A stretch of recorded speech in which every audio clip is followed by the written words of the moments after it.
Ililipat na simula ngayong araw ng Miyerkules ang burol ng yumaong student athlete na si Divine Adili sa Arlington Funeral Home sa Quezon City.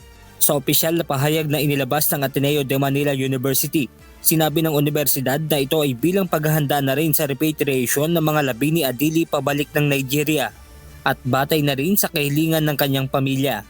Magsisimula ang public viewing ng tuwing alas 12 ng tanghali hanggang alas 8 ng gabi. Nauna nang inihayag ng pamunuan ng Ateneo de Manila University na hindi pakikipag-areglo kundi pagpapakita ng pakikiramay ang pagtulong na kanilang ginagawa sa mga naulilang pamilya ng dalawang atleta. Ateneo has offered full assistance and support to the Adili and Baterbonia families to cover all financial, emotional, and long-term burdens arising from this tragedy. This is not a legal settlement. It is our moral obligation.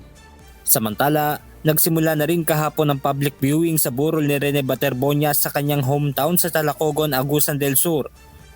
Dumagsa ang mga taga-suporta ng batang atleta na kanilang tinaguriang Mr. MVP ng Mindanao. Benedict Samson, humahataw sa balita ngayon.